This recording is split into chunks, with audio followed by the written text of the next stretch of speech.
Друзья, всем привет! В этом ролике я расскажу про инвестиции для чайников, а именно расскажу про 13 ошибок начинающих инвесторов и трейдеров.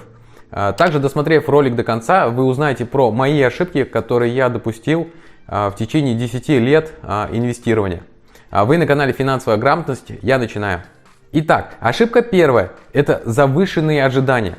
Имейте в виду, что инвестирование и фондовый рынок в частности не решит всех ваших финансовых проблем, потому что начинающие инвесторы думают, что вот вложив сейчас деньги, получат огромную прибыль на этом, то есть на инвестировании, и уже все свои потребности, все свои проблемы решатся в один миг.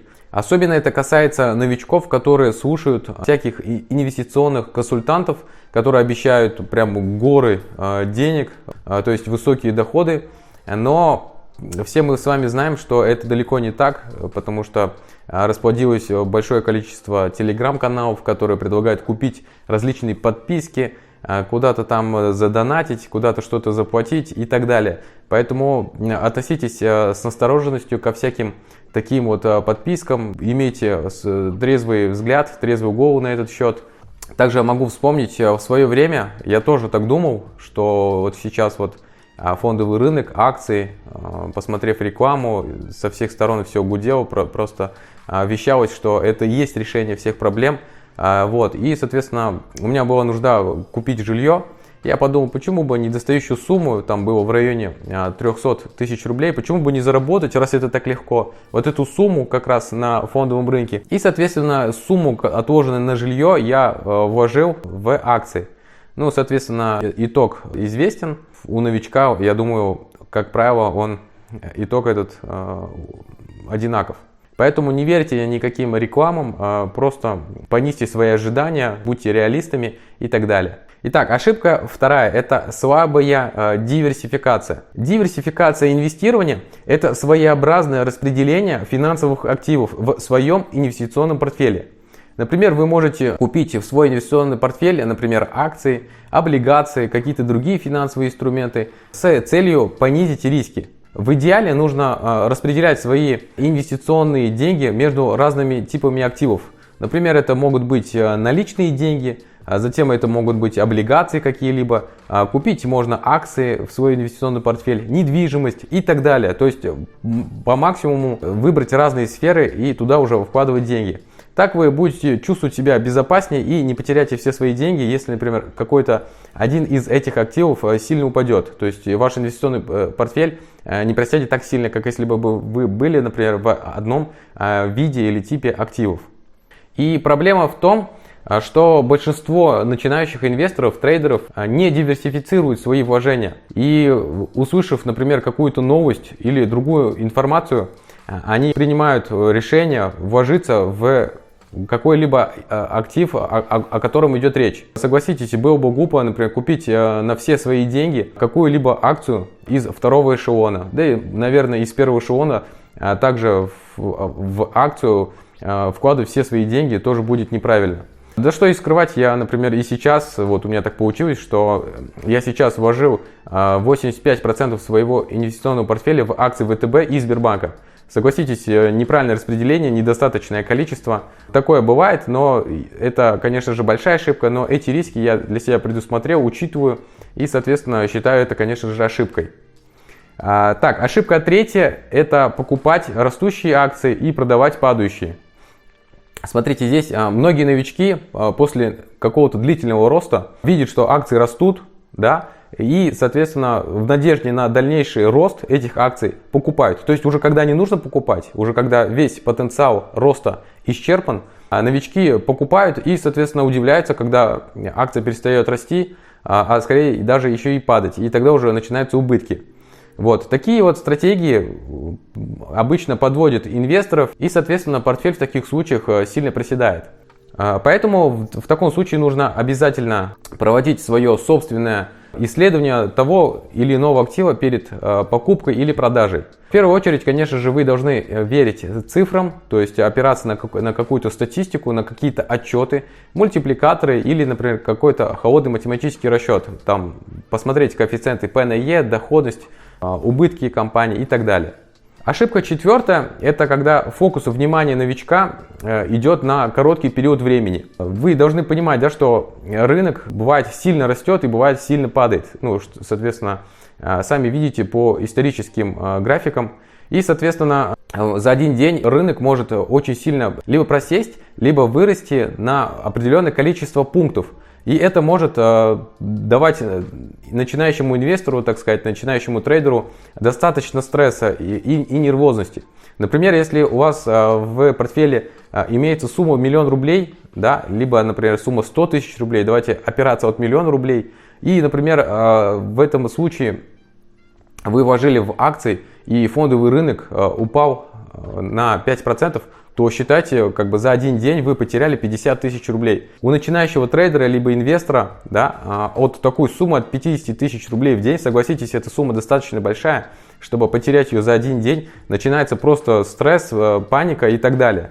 Поэтому разумные инвесторы всегда инвестируют долгосрочно. Когда инвестируешь на долгий срок, тебя уже не беспокоят какие-то колебания, изменения там за день, убытки, либо доходности за короткий промежуток времени. Но можно предположить, и статистика и история показывает, что на долгий срок, как правило, в зависимости от состояния экономики, всегда наблюдается устойчивая восходящая тенденция. Ну и, конечно же, если ситуация в экономике плохая, то устойчивая нисходящая, это понятное дело.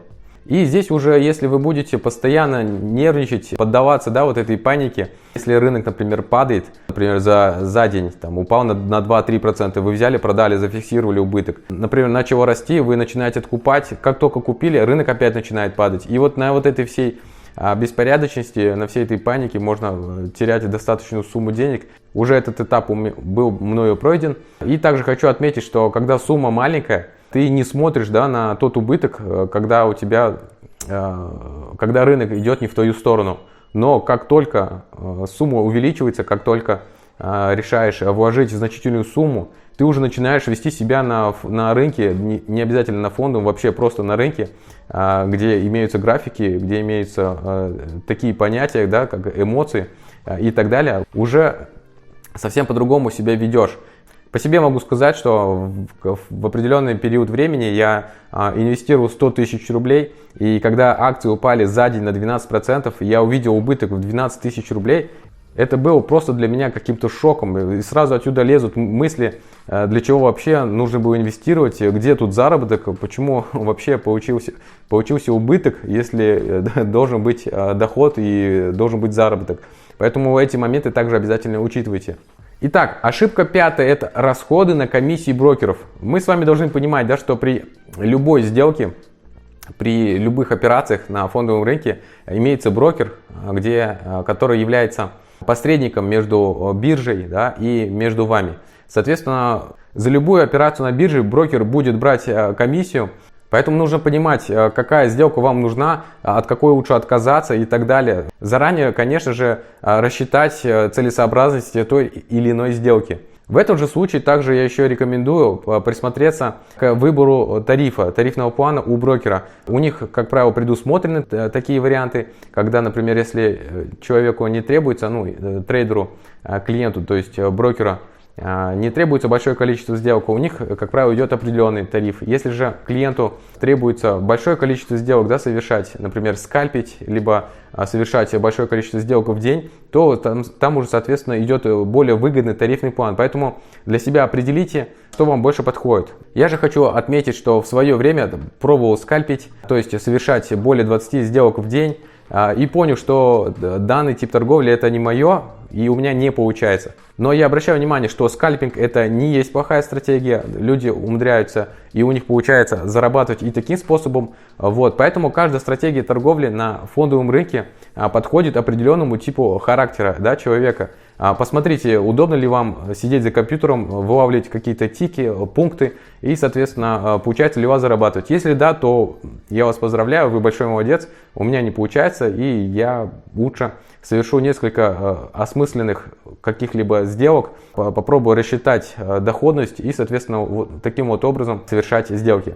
Итак, следующая, шестая ошибка начинающих инвесторов – это частая торговля.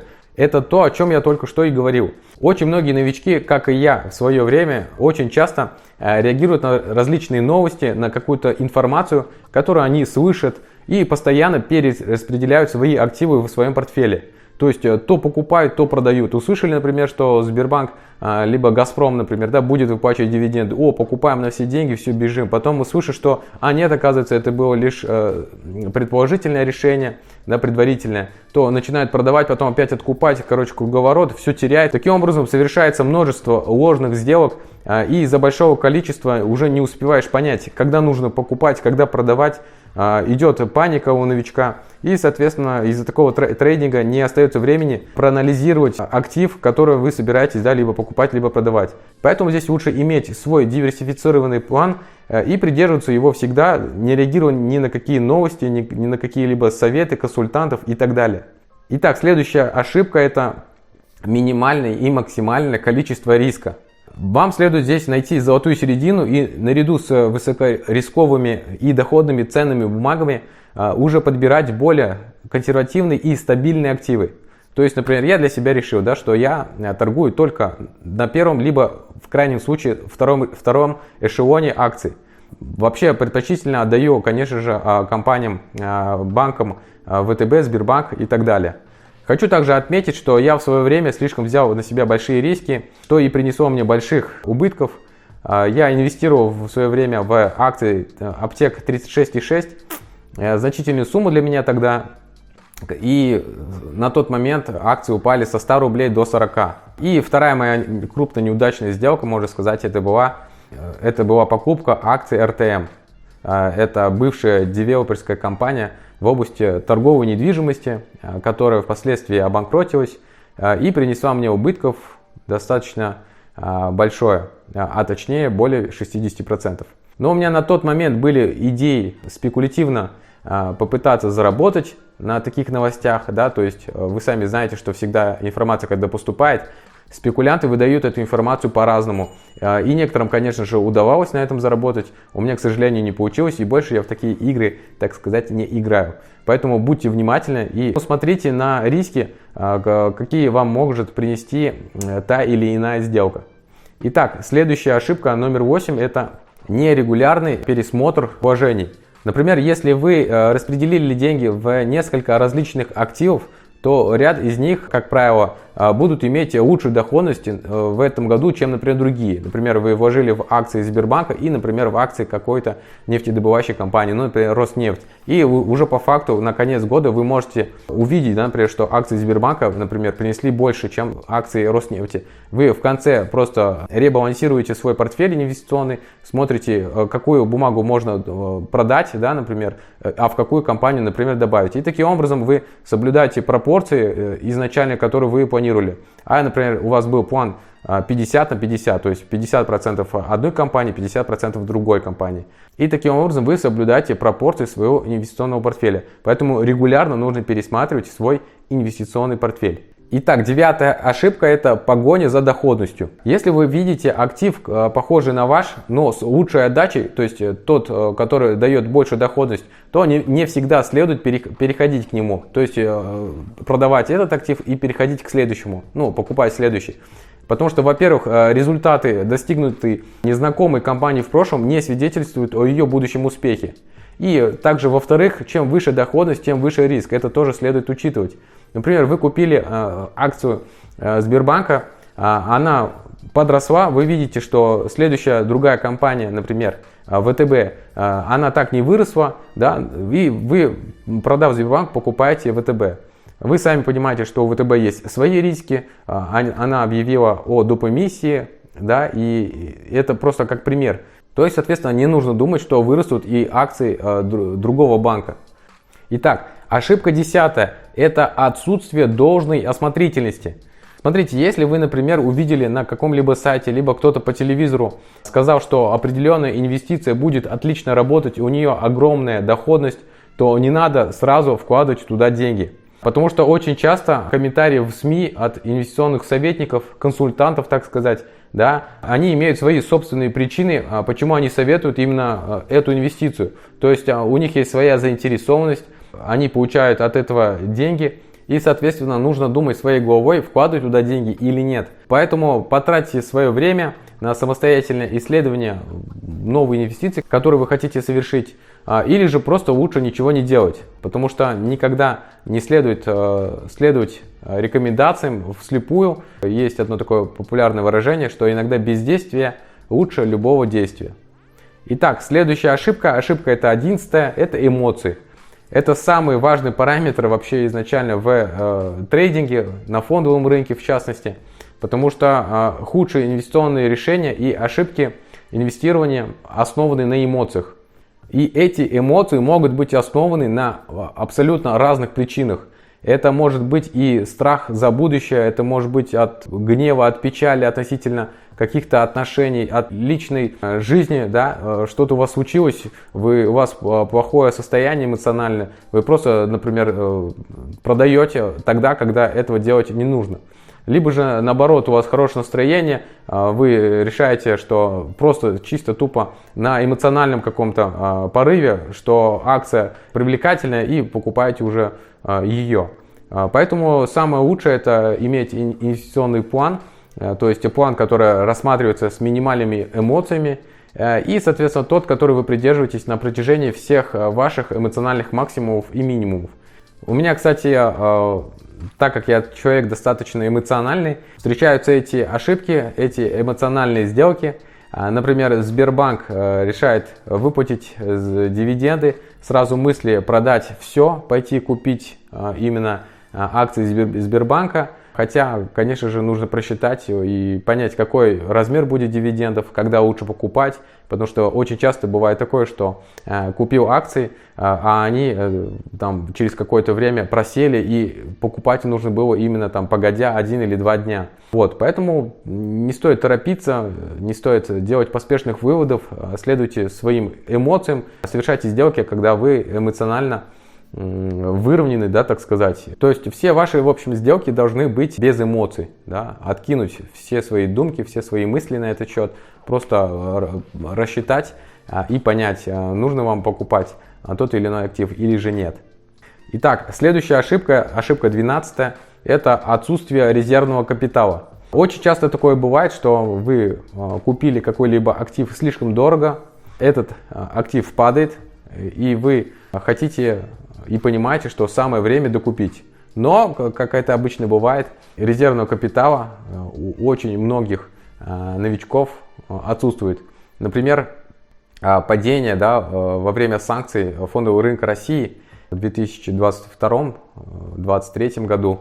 Можно было понять, что фондовый рынок будет падать достаточно сильно, достаточно долго, поэтому резервный капитал, конечно же, при любых сделках, при любых инвестициях, точнее, нужно иметь. Даже тогда, когда у вас этих денег, например, нет, но вы понимаете, что вы можете выбрать, точнее, продать один вид актива, да, например, недвижимость, и переложиться уже, например, на фондовый рынок. И то же самое наоборот. Во время сильного роста фондового рынка, да, например, вы замечаете, что, например, недвижимость так сильно не выросла, и таким образом перекладывать, то есть как бы иметь резервы. По себе могу сказать, что после покупки акций Сбербанка ВТБ я предусмотрел, и у меня было в резерве, я знал, откуда, если что, буду докупать акции Сбербанка. Для себя определил четкий план, что если акции Сбербанка на конец 2022 года, да, ну, когда акции Сбербанка сильно упали, они были в районе 100 рублей, я для себя определил, что если акции упадут ниже 90-80 рублей, то я найду деньги и я буду докупать именно по той цене. Но, к сожалению, а может быть даже наоборот, к счастью, что акции так сильно не просели, не удалось купить по таким ценам, потому что убытки у многих новичков, у многих начинающих трейдеров уже и так огромные. Поэтому акция коснулась 100 рублей, насколько я помню, и начала отрастать. Сейчас она в районе 150-160 рублей, но это на момент записи видео. Поэтому вот резервный капитал как раз в таких случаях и нужен. То есть, если вы твердо верите, твердо знаете, что акция привлекательная, то ее, конечно же, нужно докупать в моменты сильных просадок на фондовом рынке. Итак, следующая ошибка и последняя, которую я считаю, допускают многие начинающие инвесторы и трейдеры, это нерегулярность инвестиций. Бывает такое, что человек решает инвестировать, начать инвестировать либо в акции, в недвижимость или какой-либо другой актив. Он просто берет деньги, где-то их находит, например, продает квартиру, либо продает машину, и один раз, получив какую-либо информацию, просто тупо инвестирует. Не интересуясь историей, да, например, актива, не интересуясь возможной доходностью, возможных убытков и так далее. И, соответственно, совершает одну либо две сделки один раз. Поэтому нужно иметь в виду, что если вы решили заняться инвестированием, то нужно это делать планомерно, регулярно. И самое оптимальное будет определить для себя даты, да, даты и сроки, по которым вы будете инвестировать. Например, многие опытные трейдеры и инвесторы рекомендуют новичкам, да, именно новичкам, если у вас не получается вовремя и удобно, да, заходить на рынок, они рекомендуют определить для себя дату, например, каждую неделю, например, в среду, вне зависимости от ситуации на фондовом рынке, покупать, например, акции, которые вы решили. Например, это Сбербанк, да, то есть вы для себя решаете, что каждую неделю у вас при этом есть возможность инвестировать, например, 5000 рублей, либо больше. И вы каждую неделю, например, в среду, в определенное время, просто тупо берете и покупаете Сбербанка на 5000 рублей. Стратегия достаточно интересная, она заслуживает уважения и доверия, потому что таким образом вы нивелируете все риски падения и либо сильного роста. То есть вы найдете такую некую среднюю, по которой вы будете постоянно заходить на рынок по итогу. То есть после определенного количества времени вы увидите, что вы как бы не слишком дорого и не слишком дешево зашли в определенный актив. Вот, поэтому, соблюдая все вот эти, да, учитывая все эти ошибки, начинающий инвестор, начинающий трейдер может избежать их и совершать правильные движения, правильные действия в области инвестирования. А на этом у меня все. Подписывайтесь на канал «Финансовая грамотность». До новых встреч. Всем пока.